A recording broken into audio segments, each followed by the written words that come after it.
ada jin yang mengikuti kamu. Itu katanya nggak usah dipercaya, itu orang yang sudah di matanya ada jin lah.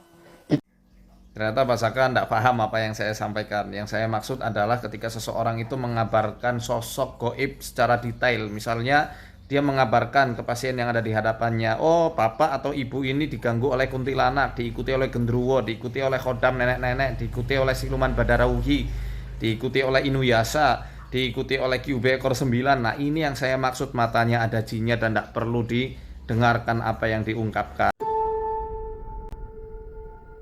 Assalamualaikum warahmatullahi wabarakatuh. Bismillahirrahmanirrahim. Allahumma sholli ala sayyidina Muhammadin wa ala alihi wa sahbihi ajma'in, amma ba'du. Ja'alana min ahlil khair fi kulli waqtin wa hinin.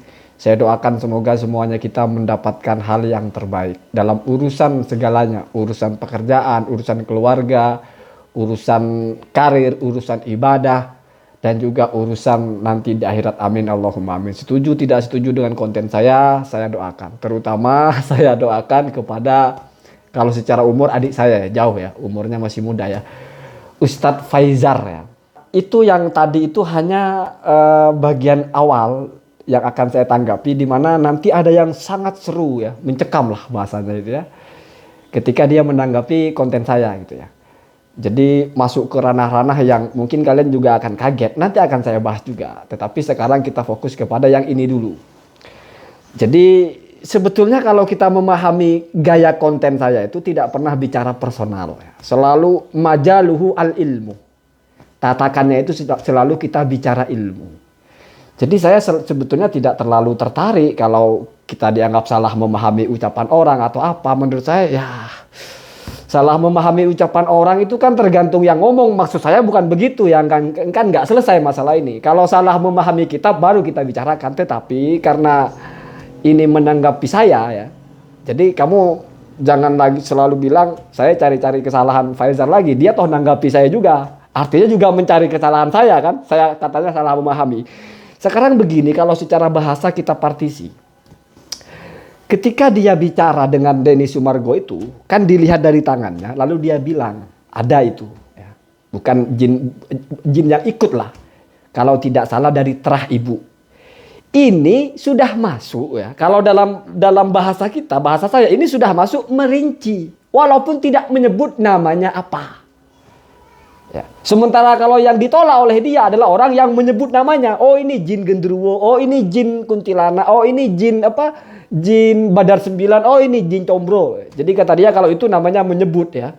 Sementara yang dimasukkan dia itu yang ditolak, yang di matanya ada jinnya itu yang tidak perlu dipercaya itu kalau menyebut nama jinnya. Kalau nggak menyebut nggak apa-apa. Tetapi menjelaskan jinnya dari mana. Ya nggak akan ada selesainya kita kalau hanya adu ngomong seperti itu gitu ya. Yang jelas saya tarik kepada ranah ilmiah. Nah, orang ngomong saya tahu ada jin, jangan dihukumi dia melihat jin. Ya. Kan itu saja masalahnya.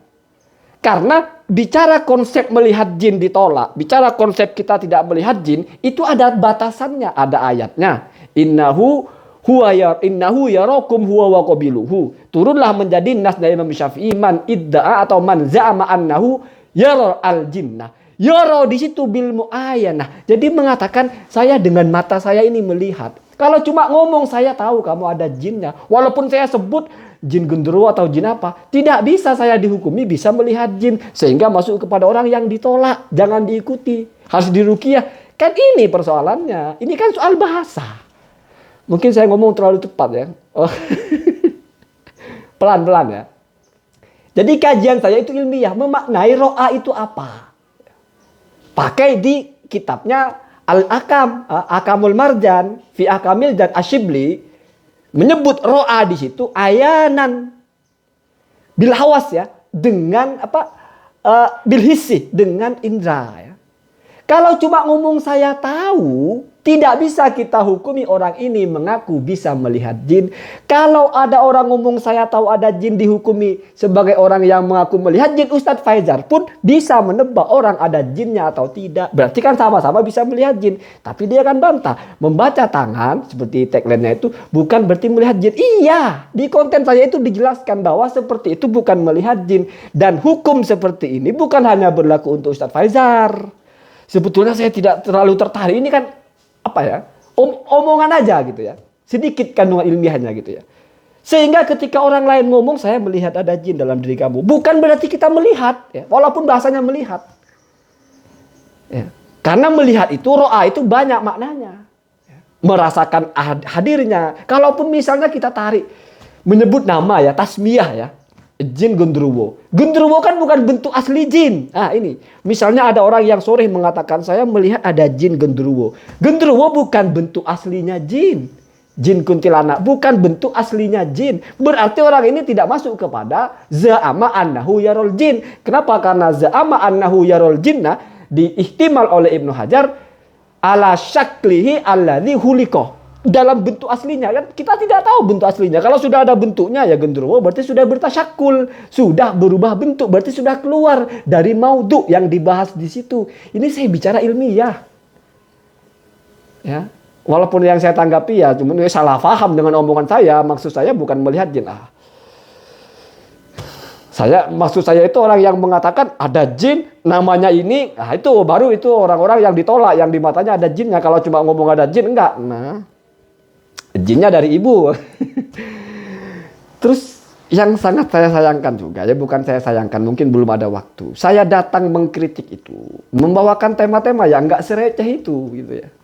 Saya bawakan tema tentang bagaimana Anda mengatakan bahwasanya mungkin maksud Ibnu Hajar itu adalah wafak lafdi, yaitu seperti yang dipraktekkan oleh Ibnu Taimiyah misalnya, seperti yang dipraktekkan oleh Imam Ahmad misalnya, seperti yang dipraktekkan oleh Ibnu Abbas misalnya, menuliskan atau pengobatan dengan memanfaatkan ayat di mana sesuai dengan karakter penyakit. Mungkin yang dibolehkan oleh Ibnu Hajar seperti itu. Kenapa? Karena fatwanya Ibnu Hajar itu ketika ditanya tentang aufak, laisa fihi mahdzurun. Tidak ada larangan di situ. Itu Ibnu Hajar. Lalu oleh Ustadz Faizal ini, ya nanti kalau saya misalnya ditanya apa dasarnya, tinggal dia bilang kan mungkin. Repot ya. Repot. Maksudnya Anda mengatakan mungkin itu apa dasarnya? Sementara fatwanya Ibnu Hajar sendiri ketika menyebut aufak, itu bukan Ibnu Hajar hanya menyebut kata aufak la mahdura fil wafak, bukan menjelaskan apa itu wafak. Munasabati al munasabat fil a'dad ala syaklin makhsus ya. Ya. Ka'ayyubna atau ka'ayyakuna min tis'ati buyutin ya. Kira-kira seperti itu. Ada 9 ruang ya. Kemudian mablagu kulli adatin minal jiha ya. 15. Itu yang dibahas oleh Ibnu Hajar. Kenapa Anda arahkan ini kepada wafak lafzi dalam bahasa Anda, yaitu karakter ayat dan penyakit. Ini kan ilmiah, Pak. Itu dong yang ditanggapi. Malah tentang melihat jin ya. Gitu, nggak ada persoalan tentang melihat jin itu. Kalau saya ada orang ngomong saya bisa melihat jin, ya saya tanya maksudnya melihat jin bagaimana, bisa menebak orang ini ada jinnya. Bagaimana cara Anda menebaknya? Ya ada caranya.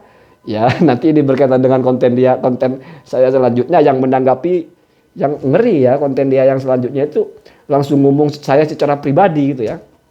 Saya ini begini apa bahasa dia mungkin ihtimal sih ya, insya Allah lah bahasanya orang saya bisa tahu penyakit dalamnya apa kan begitu ya. Terus apa yang dipikirkan apa karakter psikisnya atau bagaimana, bahkan bisa tahu dari keadaan waktu masih di dalam kandungan katanya ya. Nanti kita bahas lebih pas itu ya. Jadi saya sedikit kecewanya itu kita datang membawa kajian ilmiah, bukan kajian kita tidak mau kalah ngomong gitu ya. Kalau cuma tidak mau kalah ngomong ya nggak akan ada selesainya ya, kejar-kejaran ya. Oh maksud saya bukan begitu, ente salah paham ya. Oke lah saya salah paham, tapi saya tegaskan apa pesan yang ingin saya sampaikan. Jangan langsung memvonis orang itu adalah masuk kepada pendusta, masuk kepada ditolak syahadatnya, masuk kepada hasdi ruqyah, masuk kepada ada jin di matanya. Ketika orang hanya ngomong kamu ada jinnya, kamu ada genderuwonya. Kenapa? Karena di situ tidak ada iktiraf, tidak ada za'am, tidak ada iddia melihat. Itu pun kalau misalnya dia melihat bentuknya genderuwo, berarti sudah keluar. Ini kita adil memahami nas para ulama. Ini yang saya jaga. Ya. Saya bukan peruqyah, bukan orang yang bermain-main dengan jin. Ya. Tapi saya baca. Ya. baca kitabnya, kan begitu. Ketika ada pemahaman-pemahaman, termasuk salah satunya ahlul adalah. Kenapa turunnya menjadi kepada kiai, kepada ustadz, orang soleh yang ahli ilmu agama? Kenapa ke situ? Atas dasar apa? Mana kitabnya yang mengatakan itu seperti itu? Bukankah itu dibahas bab adalah la tusallamu syahadatuhu wa adalatuhu, berarti adalah dan syahadah kaitannya dengan fikih, persaksian. Ini kan ilmiah itu Pak, ditanggapi. Kalaupun Anda mau bicara, oh saya bukan ahli itu, saya ahli ruqyah, ya selesai persoalan, ya. Selesai. Makanya mari kita sama-sama tahu diri kalau begitu ya. Ini bukan ranah Anda ya baca kitab-kitab jin saja ya, bicara tentang itu saja. Jangan terlalu jauh-jauh ya. Kalau mau seperti itu selesai. Ya semoga ini menjadi dialog yang baik ya. Bahkan saya ya semacam disarankan untuk curhat sama beliau, mungkin curhat tentang psikologi saya, tentang penyakit saya atau apalah, wallahu alam ya. Intinya kalau masih berbelit dari memahami ucapan orang ya nggak berselera juga kita ya. Cuman saya ucapkan terima kasih lah, sudah ada respon ya, sudah ada tanggapan, semoga ada manfaatnya. Assalamualaikum warahmatullahi wabarakatuh.